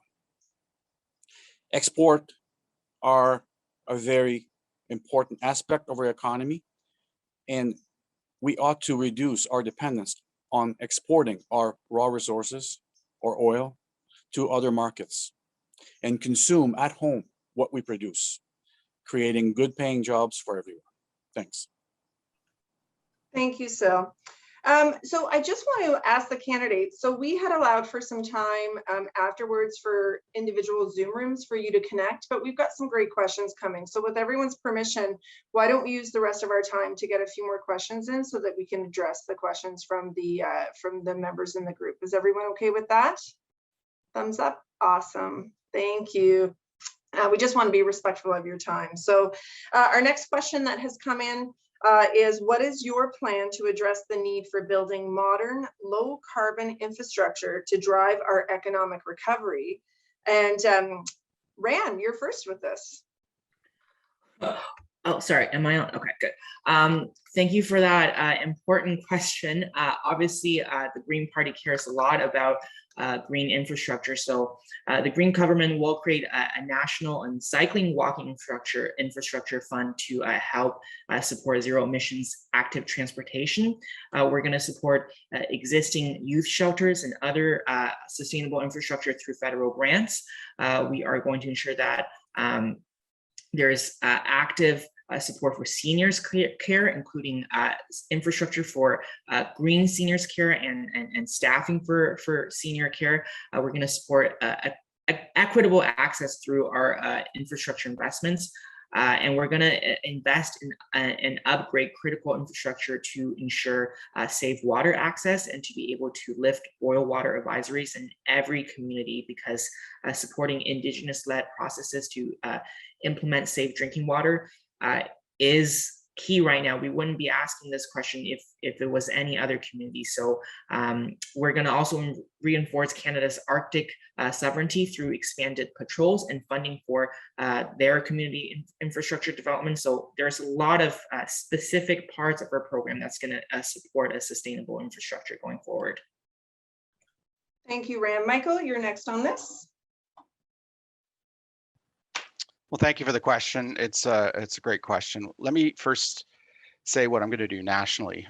What we are proposing to do is to continue with public transit investments for our large city regions across the country in order to reduce commute times. According to Statistics Canada, in the last 10 years, commute times have increased, and that puts a huge burden and stress on Canadians getting to and from work every day. And so one of the things we'll do is we'll also mandate that federal investments for public transit be tied to densification targets for our large cities in order to ensure that we build the density required to get the ridership needed to fund the operation of these systems. On a local level, I am opposed, and I will continue to be opposed to the GTA West Corridor Highway. I do not believe that building more new 400 series highways is the way to reduce emissions or relieve congestion. And I'll continue to work, as I have in the past, to continue to improve GO Transit for our region.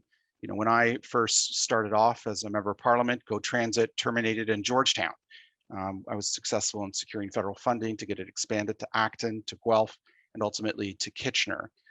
And also expanding the frequency of the service that goes to Georgetown.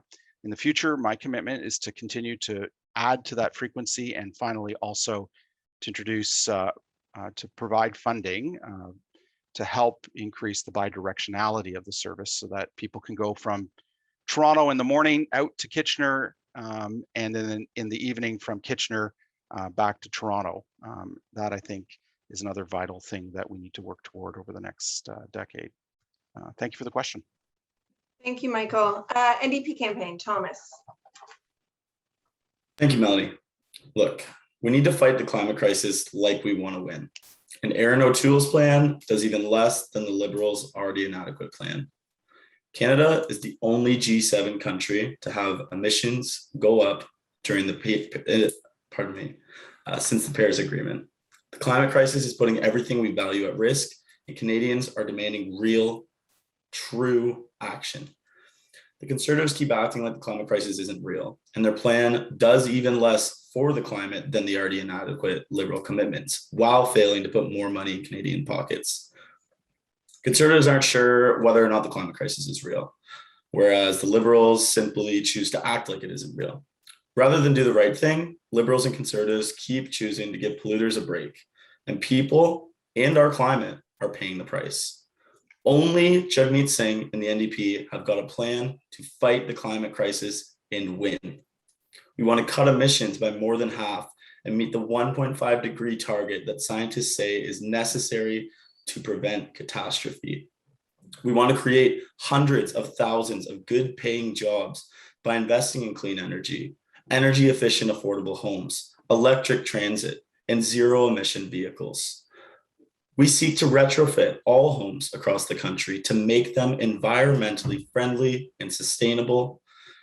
And we want to create a climate bank to invest in fighting the climate emergency instead of an infrastructure bank that only aims to enrich rich investors. Thank you. Thank you, Thomas.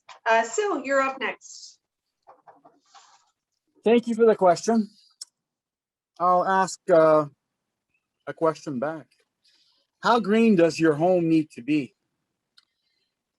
to see it remain affordable? We have seen how expensive our electricity has turned, our hydro bills, how expensive they've become because of all the green initiatives that have been implemented by your governments. Yes, we need to do more for the environment. Absolutely. We have to do more to green our economy. Yes. But at what cost? We already are seeing inflation approaching the 5% mark. When will it be enough? Homes in Halton Hills, smaller homes that were selling for $200,000 6 years ago are selling for $800,000. Adding an eco label on those homes is only going to bring the prices up. Using plastics to build homes, steel to build homes instead of ecological lumber is nonsense. We have a renewable resource here in Canada in lumber. I'm not sure why we're exploring building with anything else. I'm also not sure why we keep building buildings with dark roofs, absorbing the sun heat through the day and releasing the heat at night. We absolutely have to change our practices, our building practices, but it has to be done economically if we wish to keep affordability in place. Thank you. Thanks, Syl. Sounds like you've got some birds in the background. I love it. You're clearly in one of our beautiful spots in our riding. So it's the diversity of the Wellington Halton Hills riding. So I love it. Melanie, you're up next. Thank you, Melanie, for this important question. Happily, able to share that pollution is no longer free. And there have been many efforts that have been made to help ensure that those greatest polluters are held accountable. Further to that, I would like to add that Canada has one of the cleanest power grids in the world. However, our regional grids are not connected. We do not have a national grid in place that would allow Canadians to take advantage of lower cost and net zero power. And that would also create good jobs. And so that is a commitment that we would need to move forward on.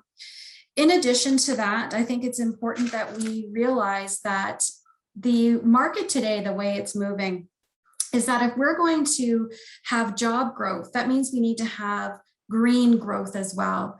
And that includes a plan that is seizing an opportunity that we have.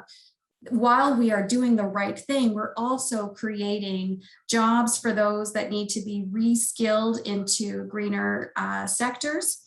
It also means that in order for us to achieve net zero by 2050, we have to retrofit almost every building in Canada, but that's going to help kickstart a vibrant retrofit economy as well. The other thing I think it's important to note is that we are going to be improving the energy efficiency of their homes by offering grants of up to $5,000. And this is also going to be including for retrofit projects and interest-free loans up to $40,000 for deep retrofits. This is all important needed in order for us to meet these milestones. In addition, we are launching a national net zero emissions building strategy, which will help chart a path to net zero emissions for buildings by 2050. And I know that these are aggressive milestones, but they are so important. And happily, businesses recognize the need for that investments and are eager to join us on our journey. Thank you, Melanie. So this came from a member recently in the past couple of days, and it's regarding the guaranteed income supplement for Canadian seniors. Recently, the federal government suddenly reduced or completely took away the guaranteed income supplement from many thousands of Canadian seniors. This came as an unpleasant surprise and with no prior notice of reassessment or qualification. How does your party intend to redress this unfair, untimely measure during a continuing pandemic? And Michael, you're first.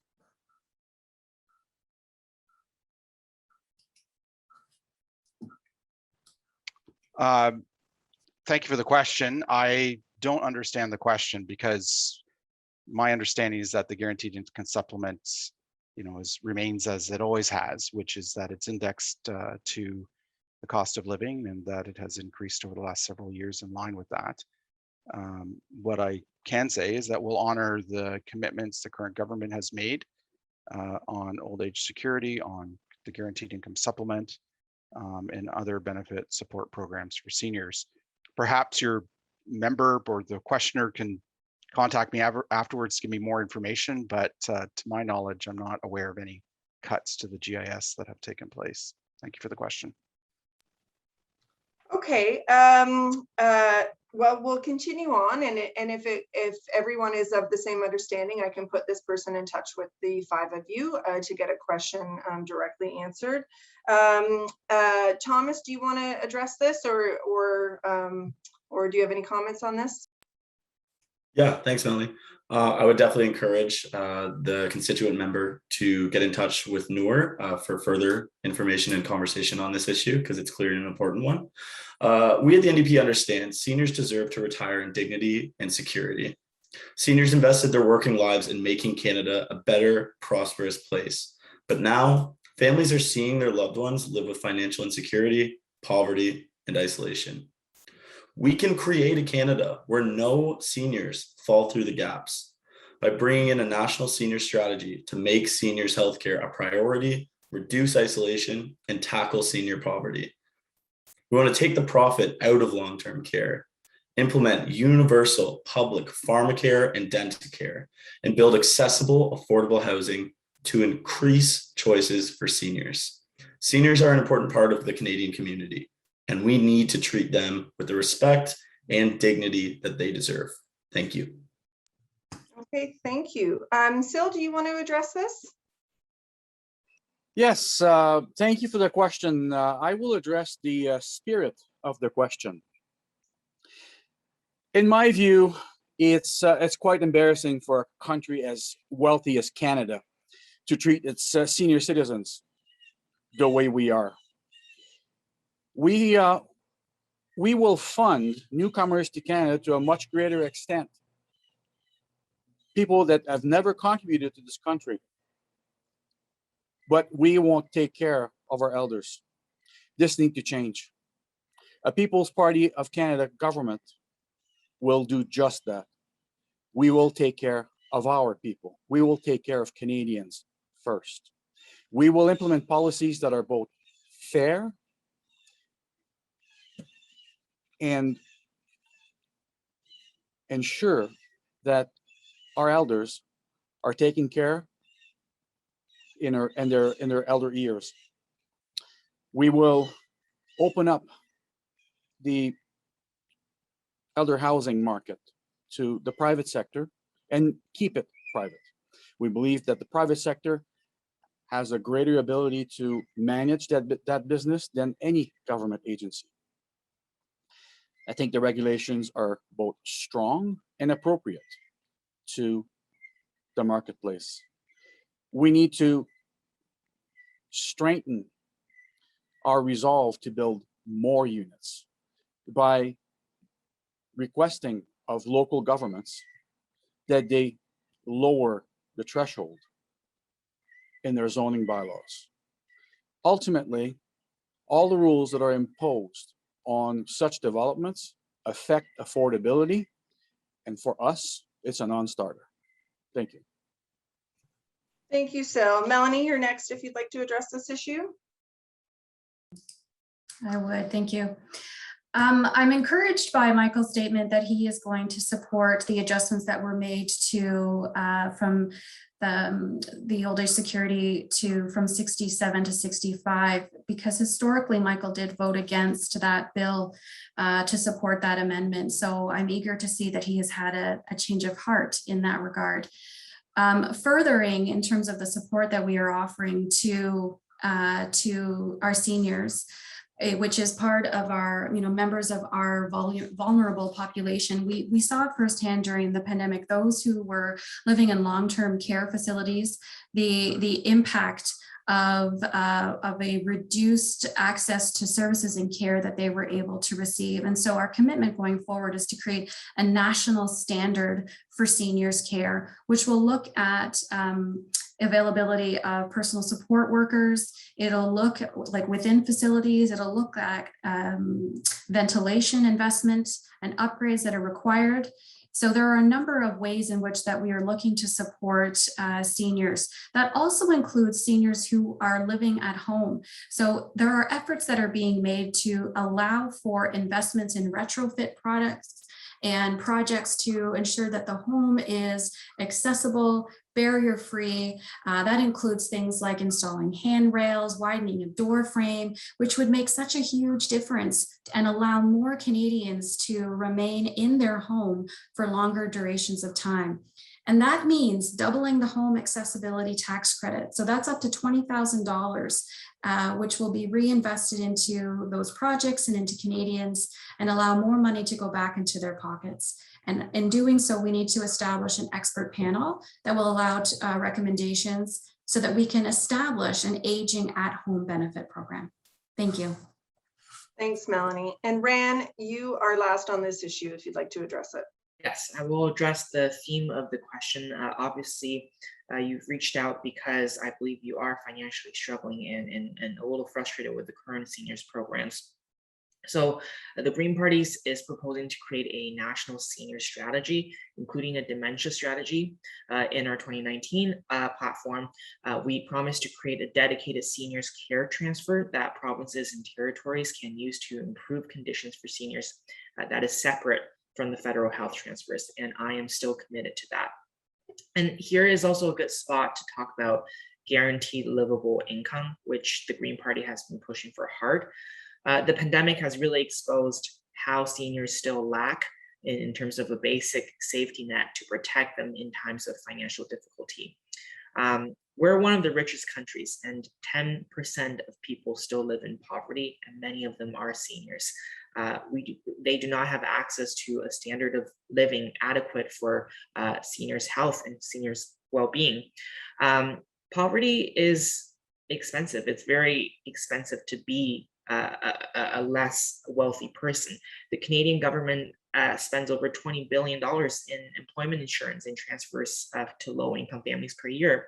But poverty is also the largest social determinant of health, and it's impacting our seniors the most. So in response to the pandemic, I know the government of Canada has introduced the CERB, which is $2,000 a month, but we need to extend that beyond the pandemic. Canada has never succeeded in designing a benefits system that covers for everyone in all circumstances of need. So we are unapologetically promoting this one solution that encompasses all populations, and that is the guaranteed livable income. Thank you so much. Thanks, Ran. Okay, so this will be our final question, and then we will go into our final statements. I got this one a few times, I have to say. So how will your party, if elected, and especially in the case of a minority government, ensure that we do not have another federal election in the next 18 to 24 months? So Thomas, can you comment for the NDP, please? Yes, thank you. It's clear to all Canadians at least most Canadians, aside from Mr. Trudeau, that this election was unnecessary and ill-advised. The NDP has pushed and pushed for electoral reform. It's been something that's been on our docket for decades. We need electoral reform and we need it now. No longer should we have to play with the ego and a desire for power that is pushing this election. We will seek to change the way that Canadians vote and ensure that no longer will a power struggle become a source of headache and trouble for Canadians across the country. Thank you. Okay, Syl, you're next.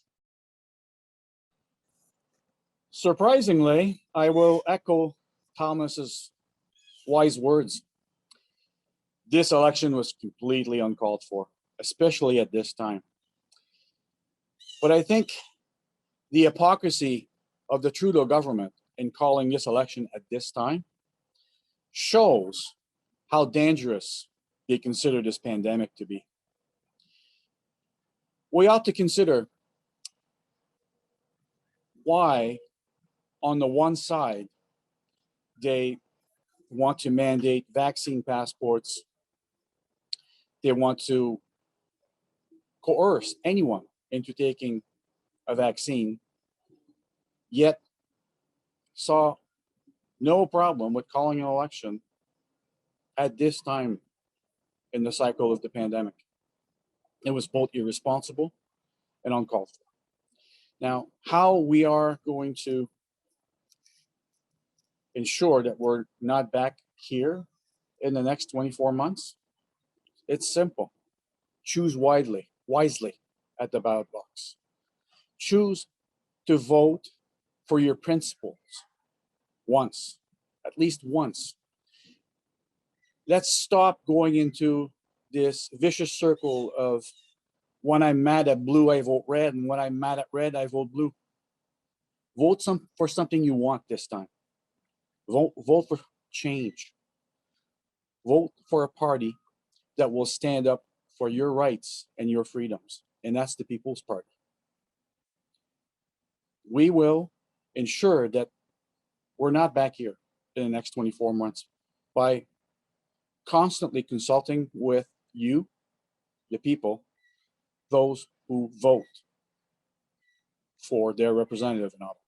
Thank you. Thanks, Syl. Melanie, you're next.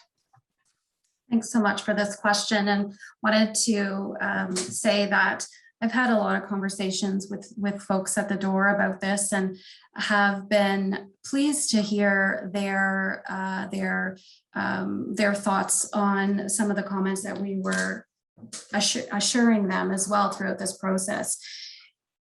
Canada has changed drastically since the last election, and we felt compelled to seek a new mandate in the way that we plan forward. And in doing so, that meant respecting the voices of Canadians and what that future forward looked like. Another reason for this is also many of the programs, many of the bills, many of the policies that we were wanting to put forward received a great deal of opposition. And so there were a number of gates that we could not pass through as a result of opposition. And so the need for the election was to allow us to have some assurance and some knowing in that we were the voice for the people of Canada, so that the decisions that we were making and putting into place would benefit all Canadians, and that would not be create, instead of being created, barriers by the others within the government, within Parliament. Thank you. Actually, sorry, can I just add one thing to that? One of the other comments is around safety. And I think what we can also add here is that we have already shown how to get people together safely. Our clinics, our COVID vaccine clinics, have already demonstrated, and public health was such a stewardship role in this, and ensuring that Canadians could come together safely and collectively to receive their vaccinations. And so feel very confident in knowing that we can do the same thing for election as well.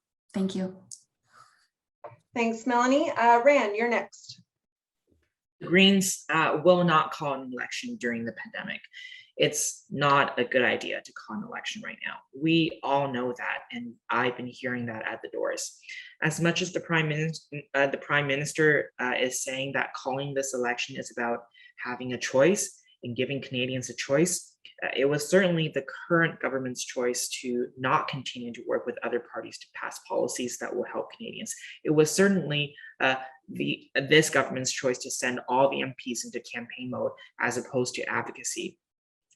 The other parties were willing to work with the Liberal government to pass bills. And that's a stark reminder on partisanship.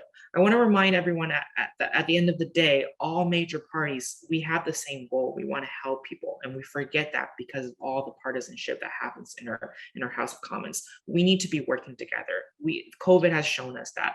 The money spent on this election should have gone to alleviating the debt and helping our communities. Alaska election is called anyways, but I'm ready to be held accountable to you, and I'm committed to not calling an election in the next 18 months or however long this pandemic is going to last. Thank you, Ran. And Michael, you're last on this issue. Well, thank you for the question. The question was whether or not I could guarantee that there would not be an election in 18 to 24 months. I can guarantee you that if there is a Conservative majority government, that there will not be an election in the next 18 to 24 months. If it is a hung parliament or a minority parliament, I cannot guarantee you that, simply because of the way our constitution is structured. That said, it's clear that this Prime Minister triggered an election at the beginning of a fourth wave of the pandemic, when so many other issues and crises were on the table, such as Afghanistan, for the simple reason that he wanted a majority. He wanted complete and greater control over the goings on in Ottawa. And, you know, I think that's become clear during the last several weeks of this campaign. And I do not believe he deserves a majority. I do not believe he deserves another mandate. Finally, I'll say this. Elections Canada has said that this will be the most expensive election in Canadian history because of the fourth wave of the pandemic. They have estimated the costs to come in at more than $600 million. You know, to give folks a sense of how much money that is, the average hospital bed in Ontario costs $152,000 to build and operate. That would have paid for 4,000 new hospital beds in this province. Money that could have been used to help fight the pandemic, used to help reduce our waiting lists and to help our healthcare system come out from under the burden that it's currently straining under. So thank you for the question, and I hope that answers it. Thank you, Michael. So that will that's the end of our question portion of this forum or debate. We'll go back to 2 minutes each for closing statements, and we'll do it in reverse order of what our opening statements were. So Thomas, 2 minutes on behalf of the Ndp campaign. Thank you so much. I first wanted to thank everyone for attending and the organizers for putting together this great discussion on a number of key issues that influence and impact the members of the Wellington Halton Hills riding. New Democrats are different because we are working people. For our whole history, we have fought for better working conditions and standards that lift everyone up. We know that good jobs that treat people fairly make a real difference to Canadian families, and that setting Canadians up for success in the work world of the future benefits us all. New ways of thinking can shape the recovery from the COVID-19 crisis, help make our economy fairer, and deliver the results that we all want. We know that Canadians have sacrificed more than enough during this COVID-19 pandemic and shouldn't have to pay for the recovery. We know that billionaires and corporations have profited from the pandemic, and they should have to pay. The NDP can make life more affordable for everyday people. We can build an economy that works better for more people. We have a detailed, strong plan to combat the climate crisis that will create great jobs in a green economy. And we know the importance of Indigenous reconciliation and nation-to-nation resolution to the Indigenous issue. On September 20th, you have a choice between going between a blue and a red, or a red and a blue, or you can side with Jagmeet Singh, with Noor, Jahangir, and the NDP, the party that wants to work and will fight for Canadians across the country. I thank you for your time. That concludes my statement. Thank you, Thomas. Michael, you're next for your closing statement. Thank you, Melanie. I'd like to thank both of the Chambers of Commerce for organizing and hosting this debate, and all the participants on Zoom for watching. And Melanie, thank you for moderating today as well. I think it's gone quite well. Conservatives have a plan to secure the future, restore competence, transparency, and accountability to government, and ensure that Canada is never again unprepared for a crisis. Our plan, which we are calling Canada's Recovery Plan, is a plan to secure jobs, health, and Canada's economic future. Our plan will recover every one of the million jobs lost during the pandemic within 1 year and secure our economy by balancing the budget over the next decade. Our plan will take immediate action to help the hardest hit sectors, including those who have suffered the most. Our plan includes rebuilding Main Street by assisting small businesses and by providing incentives to invest, rebuild, and start new businesses. Conservatives also have a leader who is ready to govern, a leader who grew up in Southern Ontario and who understands our region, a leader who has experience to lead this country. Aaron O'Toole grew up in Bowmanville, served Canada in uniform for 12 years as an officer in the Canadian military. After his military service, he went to law school and had a successful career in business in Toronto. He is ready to govern this country. We have the leader, we have the plan, but we need your vote. This election, vote for Michael Chong and the Conservatives. Thank you very much for coming out today. Thank you, Michael. Ran, your closing statement. Thank you to all the candidates for your great debate today. Thank you to all the organizers and attendees this morning for organizing. I'm going to use a little bit of my time in my wrap up to expand on my answer on green infrastructure.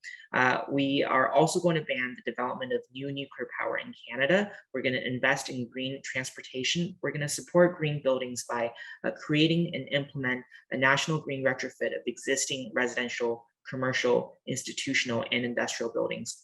And lastly, we're going to develop a national renewable energy electricity grid. We're going to ensure that 100% of Canadian electricity is produced from renewable sources by 2030. I ask everyone that cares about climate change and its connection to the economy to compare the four parties' platforms and find out that we have the best and most bold plan. The Liberals have built a pipeline. The NDP supported the gas pipeline despite Indigenous opposition, and the Conservatives voted down on believing in climate change at their last convention. Climate change is here, and it's affecting businesses. I want to lastly make a point on wasted vote. So many times at the door, I hear that people say, I believe in the Greens policies, but I cannot vote Green because I need to beat the Conservatives in this riding. And this is my appeal to you on strategic voting. The only wasted vote is one you don't believe in. Under first past the post, which Prime Minister Trudeau promised in 2015 that we will see proportional representation, it has not happened. Now we're seeing the second election under first past the post. But under first past the post, the only way to make your vote count is to send a message and vote for something you believe in. A vote for the Green Party is a vote for the Green Party. Thank you so much, everyone. Thank you, Ran. Melanie, your last 2 minutes.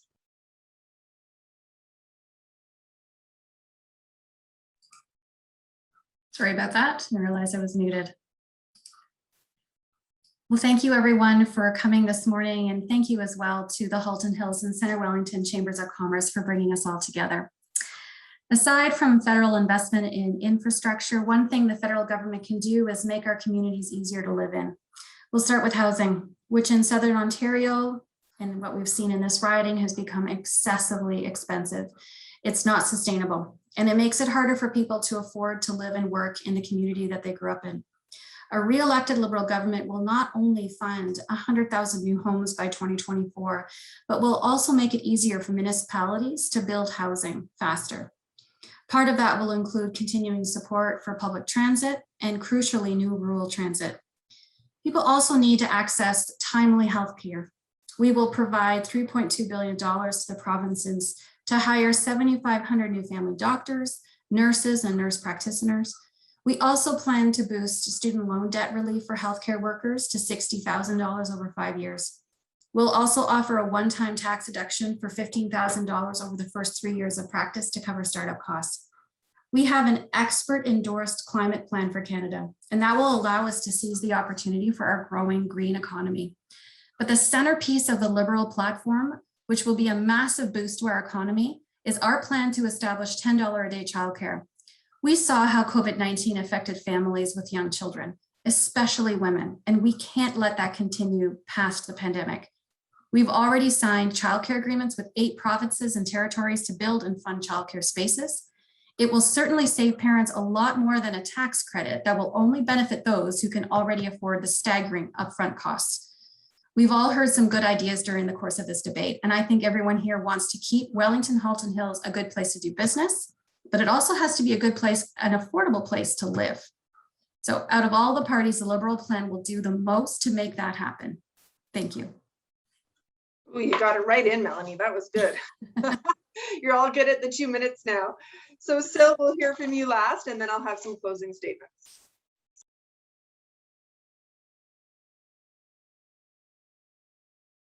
Syl, you're muted.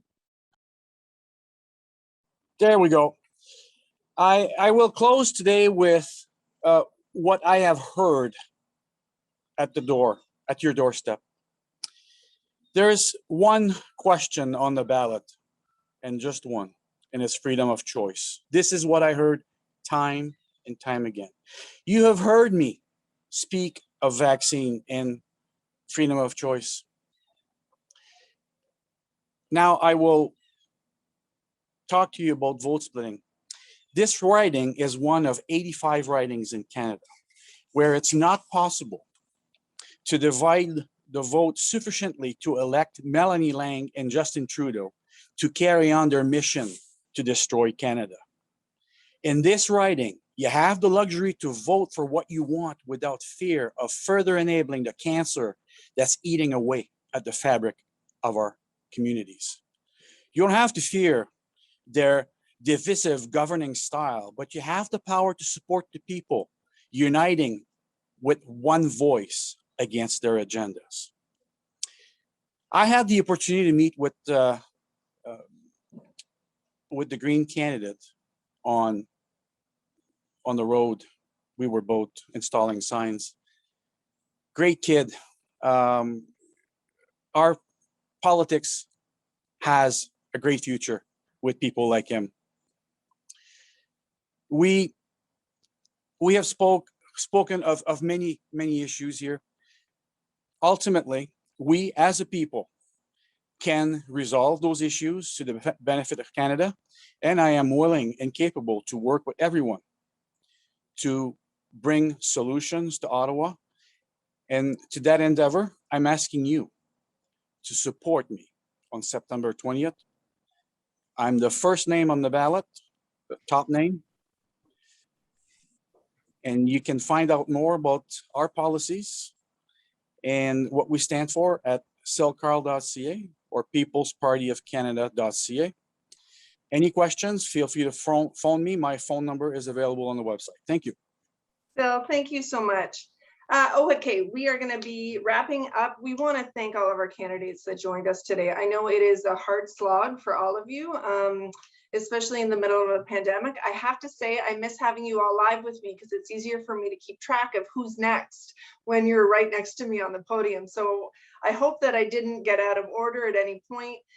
We appreciate your respectful dialogue and your different ideologies, and most of all, we really respect and appreciate how much you care about Wellington, Halton Hills, and the business and the residents in there. So thank you for your time. Thank you for your efforts.